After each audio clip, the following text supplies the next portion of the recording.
guerre imminente ou miracle? Récemment, Zelensky avait fait une demande à ses partenaires de lui fournir des missiles de longue portée.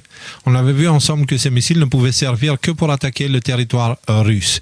Et c'est logique donc que n'importe quel pays qui permet à ces missiles de longue portée d'être utilisés par l'Ukraine, c'est un pays qui déclare la guerre à la Russie via l'Ukraine.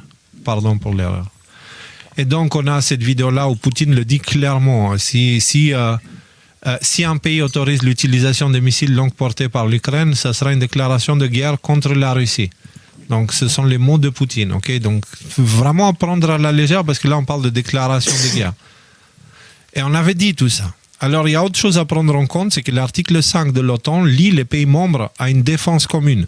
Cela veut dire que si un des pays membres de l'OTAN accepte de laisser l'Ukraine d'utiliser leurs missiles et qu'ils entrent en guerre, c'est tout l'OTAN qui entrera en guerre. Avec un peu de défensif, quand même, il faut le préciser. C'est-à-dire qu'il faut que la Russie rétorque contre ces pays et fasse quelque chose contre ces pays. Ça ne peut pas être à titre offensif. Oui, donc si un pays entre en guerre avec la Russie et que la Russie l'attaque, l'OTAN va pouvoir répondre. C'est la même chose en fait. Avec un peu de distance, on peut percevoir des forces qui utilisent les protocoles militaires et des principes de guerre pour tirer le monde dans le chaos. On dirait un replay de la guerre froide, mais là, elle est devenue glaciale. Alors, pourquoi je parle de ça? C'est parce qu'on avait parlé, avec les histoires de Q et tout ça, qu'à un moment donné, Kennedy, je crois, qui expliquait qu'en fait, il y avait plein de protocoles militaires qui faisaient que si une telle action est faite, il y a une réaction du protocole qui pousse vers une escalade.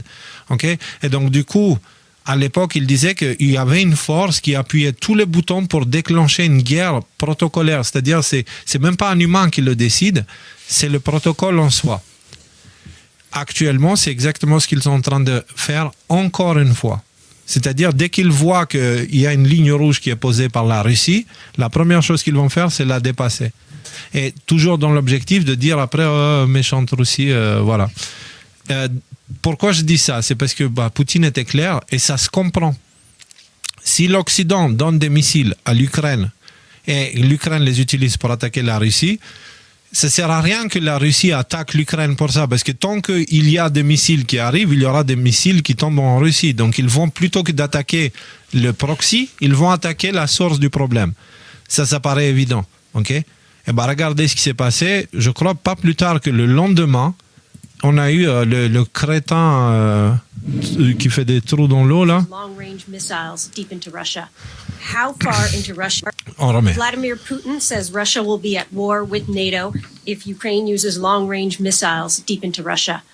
How far into Russia do you think Ukraine should be able to strike? Vladimir Putin is striking regularly in the heart of Ukraine. He's sending missiles and bombs at hospitals, at daycare centers, at families and communities across Ukraine. And it was his choice to invade a neighboring sovereign nation.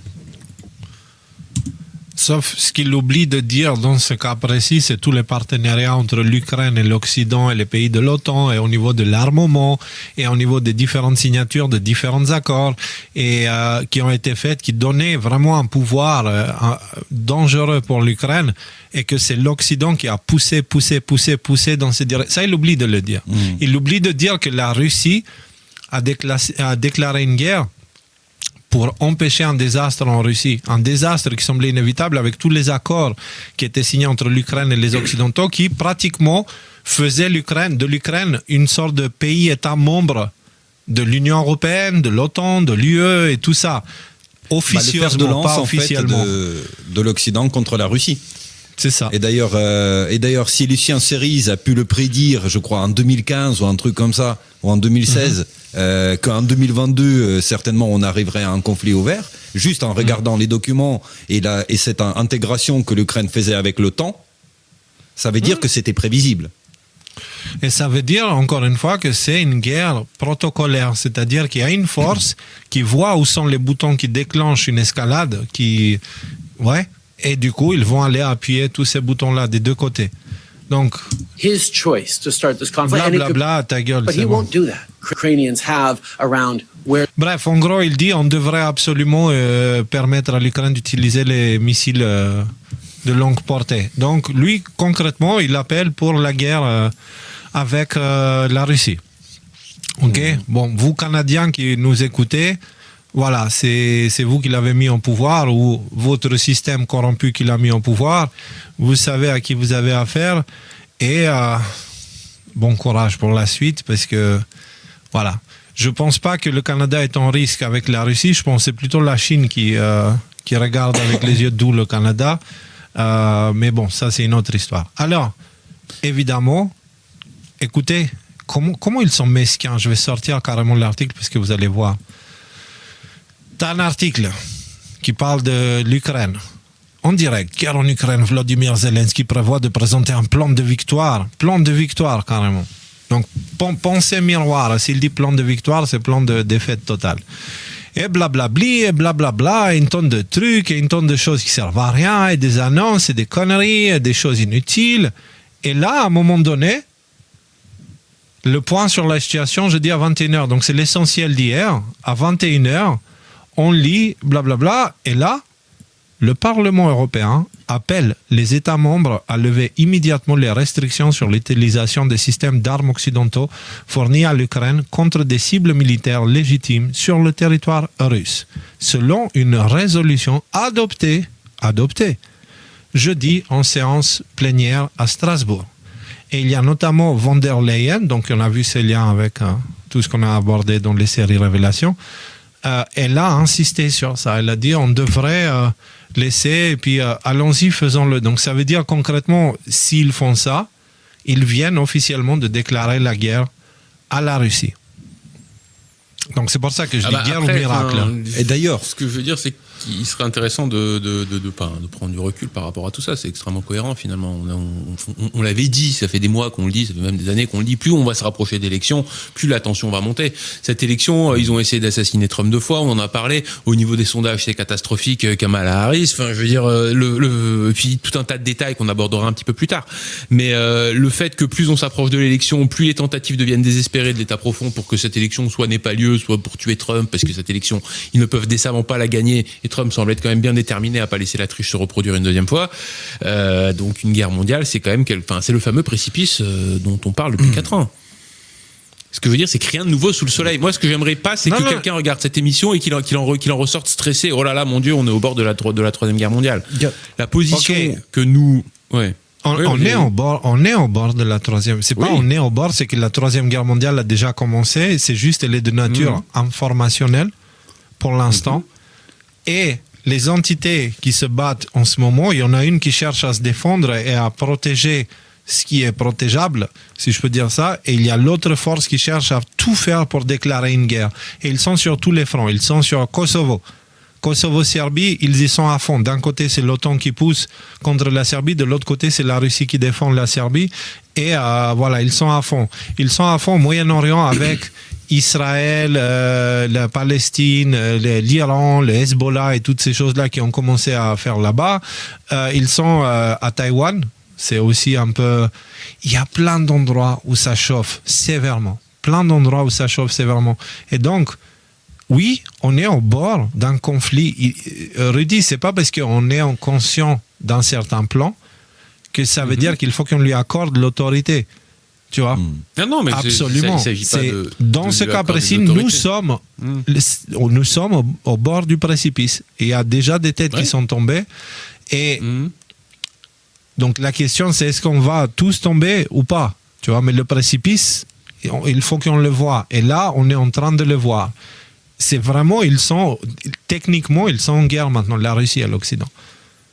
Mais ça fait depuis 2 ans qu'ils sont en guerre. Je veux dire, ça fait depuis le Covid qu'ils militaire. sont en guerre. Militaire. Ouais, la Russie, elle a tout ce qu'il faut. Effectivement, c'est autre chose.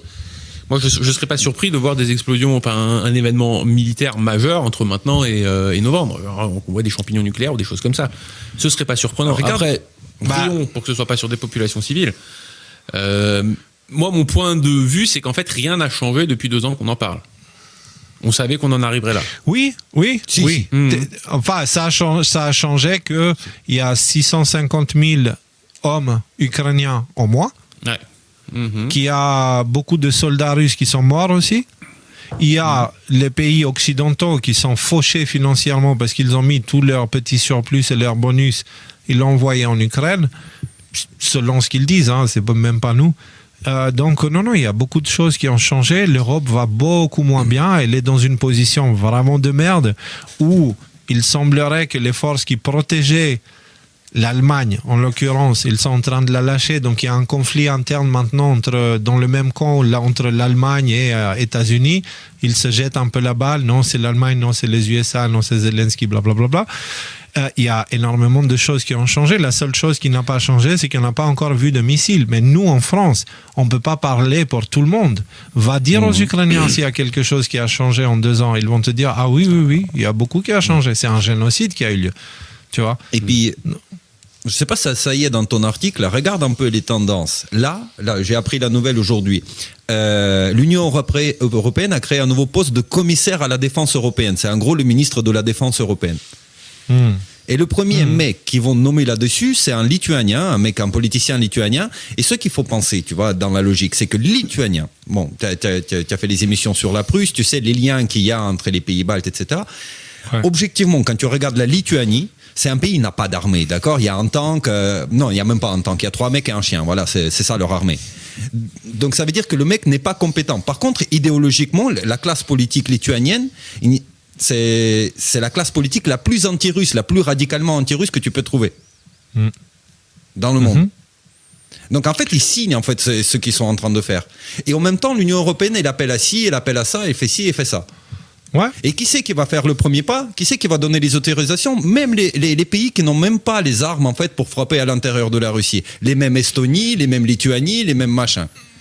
Parce que c'est la même stratégie avec l'État profond en fait. Ils infiltrent les deux camps et ils font que leurs infiltrés se tapent dessus pour, par esprit de meute, attirer tout le monde dans la guerre. Parce que leur objectif, c'est mettre en guerre les autres. Comme ça, ils se tapent dessus et comme ça, de leur côté, ils ne doivent rien faire, juste venir prendre le contrôle des territoires complètement ruinés, déstructurés et tout ça, comme ils le font souvent, sous prétexte de démocratiser. Je suis d'accord avec votre analyse.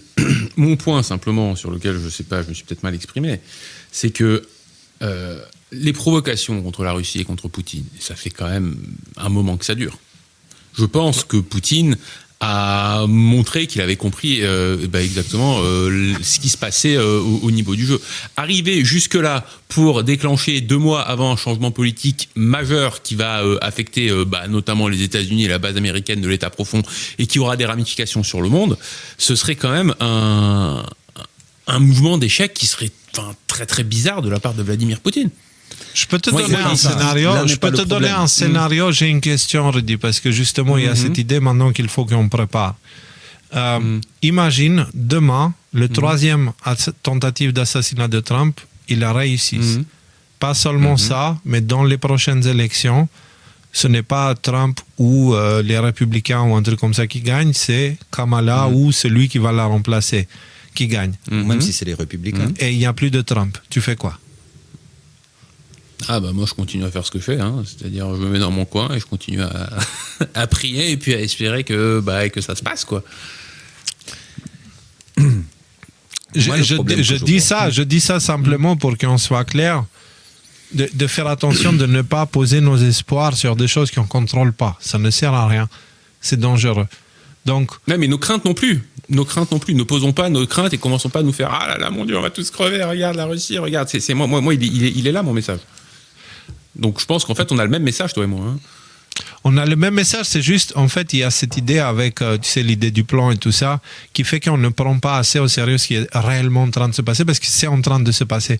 C'est pas parce qu'on pense qu'il y a un plan derrière et que ça évitera la guerre que ça veut dire que ce sera le cas premièrement et que ça veut dire que ce qui est en train de se passer ce n'est pas grave. Au contraire, c'est vraiment pour que tout le monde voit. C'est difficile aujourd'hui d'expliquer à qui que ce soit que en fait l'Ukraine se défend et que la Russie attaque parce qu'en vrai tu as tout l'Occident qui soutient l'Ukraine et il est clair à présent que c'est l'Occident en guerre contre la Russie en utilisant l'Ukraine comme proxy. tu vois. Et ça, il ne faut l'Europe pas comme l'oublier, proxy, en il fait, faut en hein. parler et il faut qu'on pointe du doigt le précipice. Et si on fait des émissions depuis 4 ans, c'est pour préparer les gens pour ça, pour qu'ils soient forts au moment où ça arrive.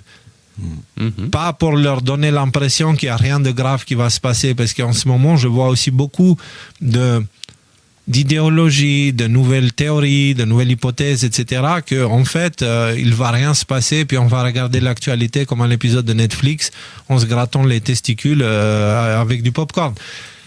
Ça, c'était le piège QAnon.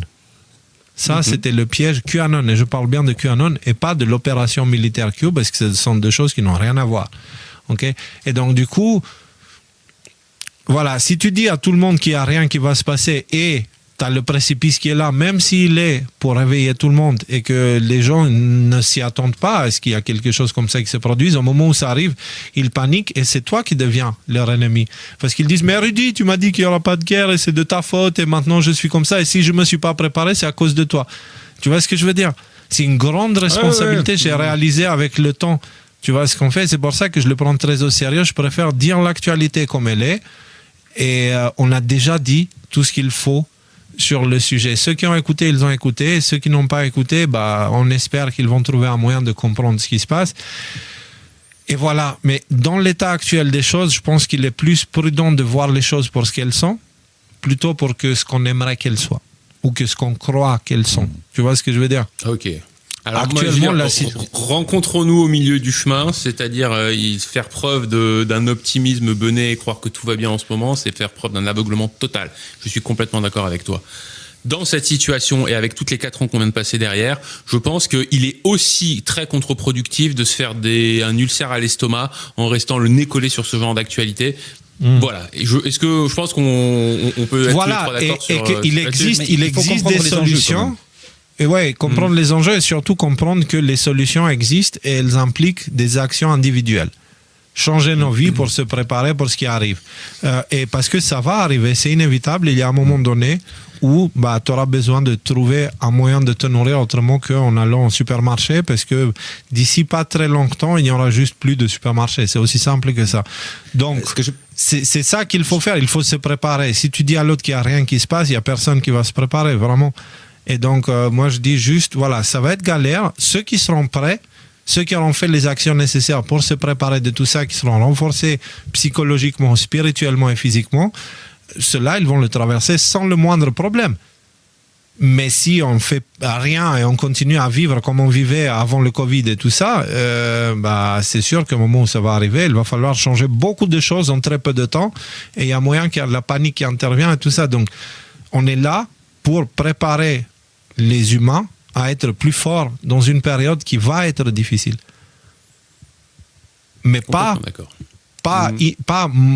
mortelle, c'est pas la fin du monde. Non, au contraire, c'est une transition vers autre chose. C'est les douleurs de naissance. Mais ce sont des douleurs quand même si c'est une naissance. Et justement, équilibré. C'est le réel va nous rattraper, sinon, et si le réel te rattrape dans les illusions un peu...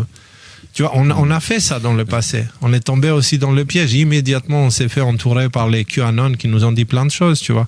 Les géants, les machins, les clones, les trucs, toutes ces conneries-là. Et par facilité... Aujourd'hui, j'ai entendu une phrase. Voilà, on va clore le sujet avec cette phrase. Justement, je voulais vous proposer une petite analyse, mais bon, depuis tout à l'heure, vous parlez juste autour. Mais vas-y. De ce qui se passe, voilà, parce que comment c'est me quand coupe même la parole? Non, mais non, c'est des technicités. On me coupe la parole là, ça. Ok, monsieur technique. Zelensky et tout le monde s'en rend compte que l'Ukraine va perdre. Il y a un conflit maintenant entre l'Occident et Zelensky sur la base de à qui ça sera la faute. L'Occident, il aimerait bien que ça soit la faute de Zelensky. Zelensky, il veut que ce soit la faute de l'Occident. C'est pour ça qu'il a fait cette offensive à Koursk, sans prévenir les Occidentaux, et du coup, il les a mis devant le fait accompli. C'est pour ça qu'il demande de frapper au fond de territoire russe. Parce qu'à chaque fois qu'il demande plus de choses à l'Occident, il espère qu'on lui refuse ça, et comme ça, il dit, mais on est obligé de nous rendre, ça y est, nos partenaires nous ont abandonnés. C'est-à-dire que l'Occident, politiquement, il a choisi de perdre. Il veut sauver sa peau à l'intérieur de l'Ukraine. Et le fait, c'est que s'il lui donne l'autorisation de frapper au fond de territoire russe, il va frapper certainement sur les cibles de dissuasion nucléaire russe qui produisent le protocole automatique de riposte nucléaire. C'est son but, de faire monter les enchères comme ça. Tout le monde il a compris qu'il est perdu. C'est juste que dans l'Occident, dans l'orgueil de l'Occident, ils ne veulent pas refuser ça à Zelensky parce qu'ils ne veulent pas reconnaître une défaite politique face à la Russie parce que tout leur édifice politique, il tombera. Et tous les têtes, là, les Scholz, les Macron, machin, etc., politiquement, ils disparaîtront. Ça, c'est une version.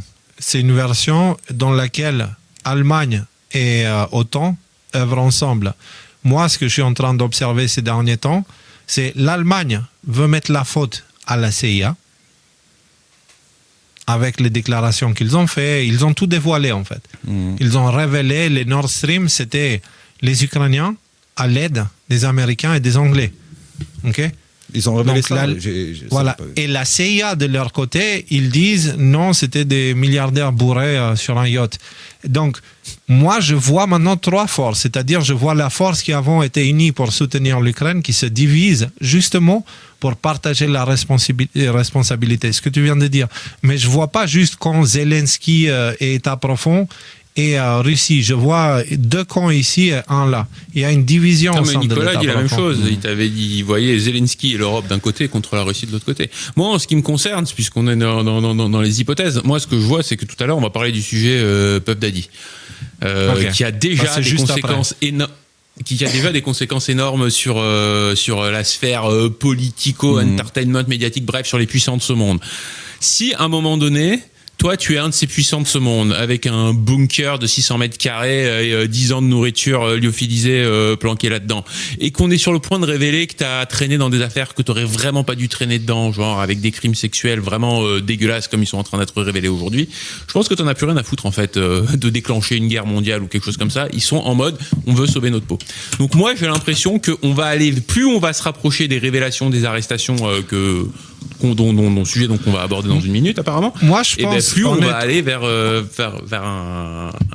escalade. Moi, je pense que l'objectif de guerre, il datait avant. La guerre, c'est la méthode que l'Empire prussien a pour mettre l'ennemi à genoux. Il le met en guerre avec un voisin et comme ça, lui, il débarque et il ramasse les pots cassés. Et c'est eux qui sont derrière la Première Guerre mondiale. C'est eux qui sont derrière la Deuxième Guerre mondiale.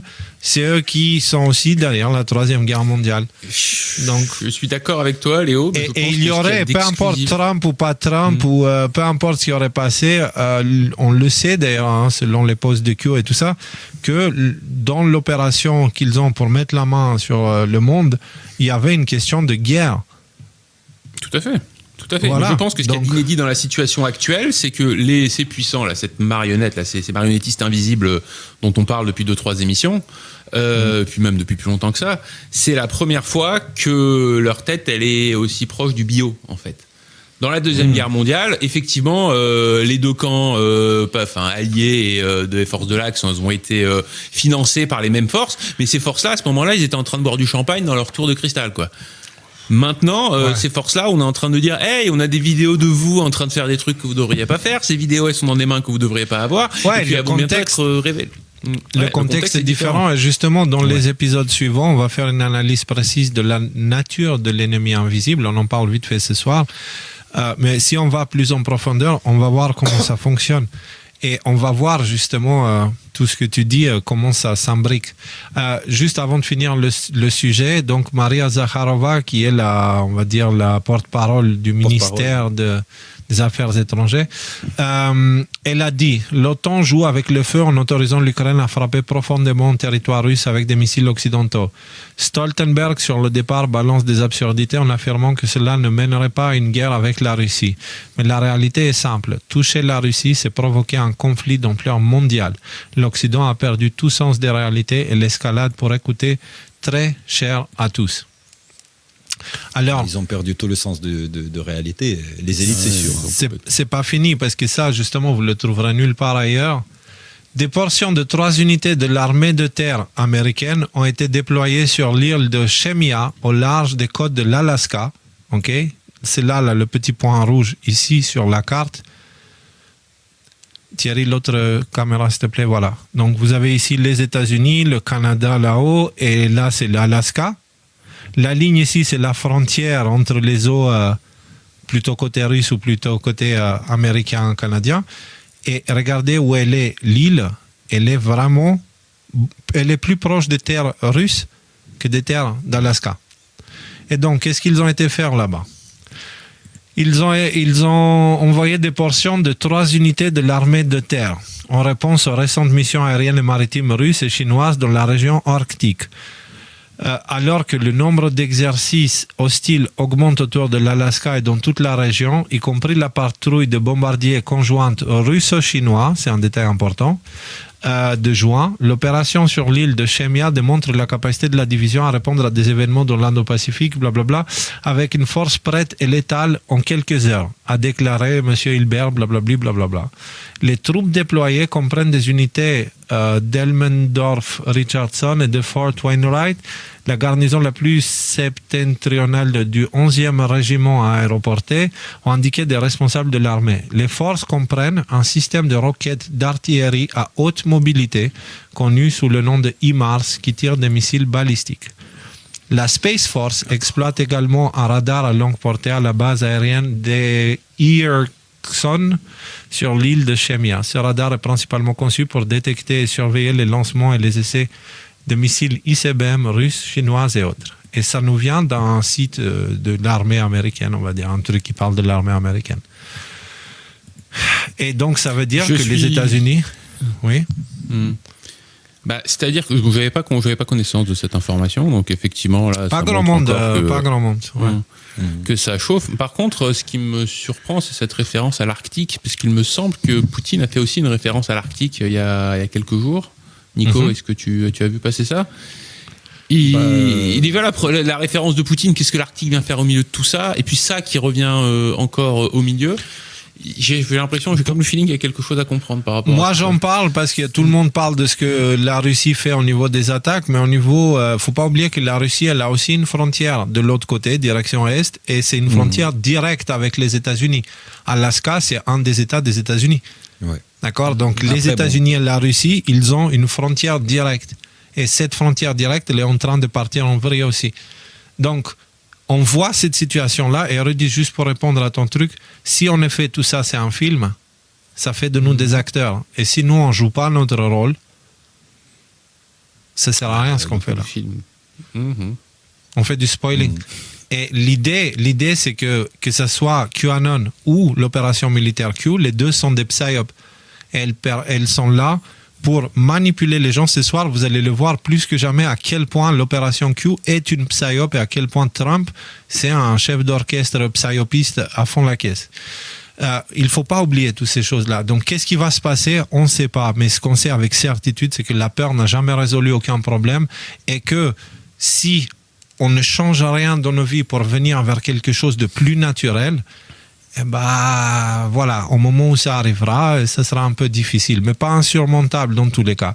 Ayez foi, n'ayez aucune crainte, juste concentrez-vous sur le vivant et le naturel. C'est ça, en fait, c'est le choix qu'on a à faire, c'est entre les lois naturelles et les lois non naturelles, justement.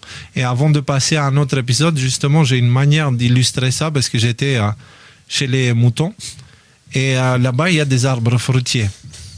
Non, mais vraiment, chez nos moutons, on a des moutons avec Isabella. Et là-bas, il y a des arbres fruitiers. Et j'étais devant l'arbre et je me dis, mais c'est quand même un truc de ouf. J'ai eu cette réflexion et je l'ai partagée avec tout le monde. Je vous laisse la découvrir. Moi, il est super complet. Hop. Alors, tu imagines un petit peu le système de distribution alimentaire, comment il est super complexe et combien de machines doivent travailler, combien de produits chimiques doivent être utilisés, tout ça. Pour que ça arrive au supermarché, pour que ça te coûte un certain prix, qui te force à travailler comme un chien pour l'avoir, etc. Est-ce que tu vois toute l'énergie dépensée juste pour que tu puisses acheter un kilo de pommes, que ce soit par le producteur ou par toi, consommateur, qui doit travailler pour avoir l'argent pour l'acheter? Ça, c'est Babylone, c'est le système des humains. Maintenant, le système du créateur, de la création, de Dieu, de la vie, appelle ça comme tu veux, fonctionne différemment. Ce fut un temps, il y a quelqu'un, il a planté ici cet arbre-là. Aujourd'hui, cet arbre donne des fruits. et je passe à côté et il y a toutes ces pommes et j'en coupe une, c'est gratuit.